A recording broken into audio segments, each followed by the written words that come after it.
Քաղաքասարակության ներկայացուցիչները չեն հավատում, որ նախկին բարձրաստիճան պաշտոնյաներն իսկապես ընդդիմադիր դաշտ են անցել ու համակարգային բարեփոխումների համար պայքար են մղելու։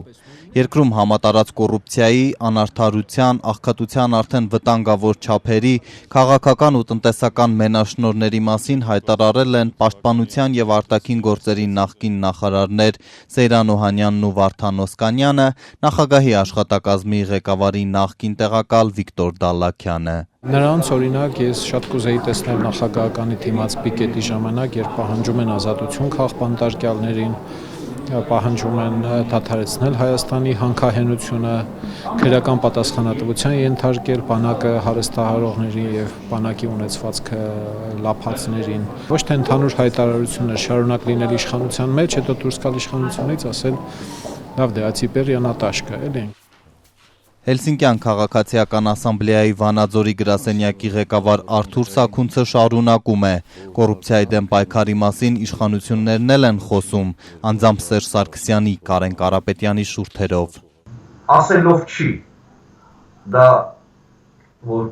ընդդիմություն են։ Իրավապաշտպանը գիտի ճանապարհը, ինչպես Օհանյանը, Օսկանյանն ու Դալլաքյանը գործով ցույց տան, որ վճռական են տրամադրված։ Կարող են օրինակ ցուցմունք տալ, թե իրենց ղեկավարած գերատեսչություններում, Պաշտպանության եւ արտաքին գործերի նախարարություններում ու նախագահականում կոռուպցիոն ինչ սխեմաներ կան։ Մարտի 1-ին եղել են իշխանության մեջ, առավել քան որևիցե մեկը Հայաստանի Հանրապետության քաղաքացիներից տեղյակ են ապօրինի հրամանների, հանրահանգների, գործողությունների վերաբերյալ, որը տրվել է Ռոբերտ Քոչարյանի, անձամբ Ռոբերտ Քոչարյանի կողմից, եւ դրանց վերաբերյալ պետք է նրանք վկայություն տան հատուկ քննչական ծառայությունում եւ միաժամանակ նաեւ հրապարակային ներկայացնեն, թե այդ հանցագործությունը ինչպես են կատարվել։ Լևոն Բարսեղյանը հիշեցնում է, Վարդան Օսկանյանը գուցե ինչ-որ բան ասել է մարտի 1-ի մասին, բայց գոնե ներողություն մինչև հիմա չի խնդրել։ Օհանյանի մասով կուզեի իմանալ, թե օրինակ մարտի 1-ին ցուցարարների վրա զորք բերելուց առաջ իր հետ խորհրդակցել են, ինքն է տվել հրամանը զորքերը մտցնել քաղաք, թե ոչ։ Եթե խորհրդակցել են իր կարծիքը ինչ է եղել, եթե ասել է սա հակասահմանադրական է, բայց այնուամենայնիվ զորքերը մտցրել են իր կամքին հակառակ, ինչու մարտի 2-ի առավոտյան հրաժարական չի տվել։ Իրավապաշտպան Զարուհի Հովհաննիսյանը տարակուսանքով է խոսում նախկին պաշտոնյաների ընդդիմադիր հավակնությունների մասին։ Ժամանակ չունեին կոռուպցիայի դեմ պայքարելու։ Իրենք շատ լավ ժամանակը օգտագործել են, հարստացել են հանրային հարստության հաշվին, յուրացրել են հանրային սեփականությունը, այժմ եկել է հանրության ականջին տարբեր տիպի ճաշեր կախելու ժամանակը։ Դա նույն քաղաքական էլիտան է, նույն իշխանական համակարգին սպասարկող եւ միևնույն ժամանակ օլիգարխիկ համակարգի հետ ներհյուսված, այնպես որ նրանք իրենց խաղը ձևավորել են իրենց պատկերացումների շրջանակում։ Կմիանա ընդդիմադիրների շարքին Հովիկ Աբրահամյանը, քաղաքացիական հասարակության ներկայացուցիչները կարծում են այո։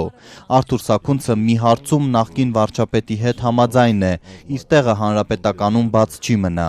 Հանրապետական կուսակցությունը ընտրական կեղծիքներ կատարողների պակաս չունի եւ ամենամեծ ընտրակեղծարարը հենց Սերժ Սարգսյանն է։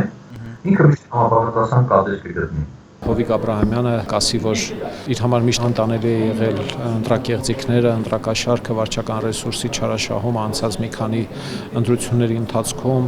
ճիշտ է դիմացել եմ, այլևս չկարողացա դիմանալ, վերջապես արդարությունը պիտի հաղթանակի, թե ոչ։ Սերժ Սարգսյանին անվանական քննադատություն ոչ մեկը նրանցից չի համարձակվելու անել։ Լևոն Բարսեղյանը նախկին նախագահ Ռոբերտ Քոչարյանին է տեսնում այս գործիչների հետևում։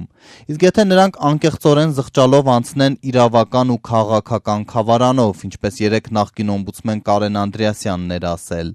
իրավապաշտպանները հեգնում են, թե կուսակցական ցուցակները դատարկ կմնան։ Երկարատև ժամանակահատվածով մխրճված էին ամբողջ այդ կոռումպացված գործընթացների մեջ եւ մասն էին կազմում իշխող վարչախմբի, հանկարծ մեկ օրում որոշեցին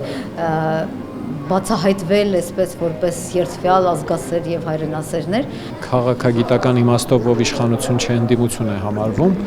բայց թե այսպիսի հեզաճկուն եւ իշխանական թևից անջատված ընդդիմությունները վաղուց հավատ չեն ներշնչում։ Դալլաքյանը կարկառուն ընդդիմադիրը 3-4 տարի աշխատում է Սերժ Սարգսյանի կաբինետում, հետո դուրս է գալիս, գիտեք, այս մասին խոսելիս դժվար է զսպել ծիծաղը, ես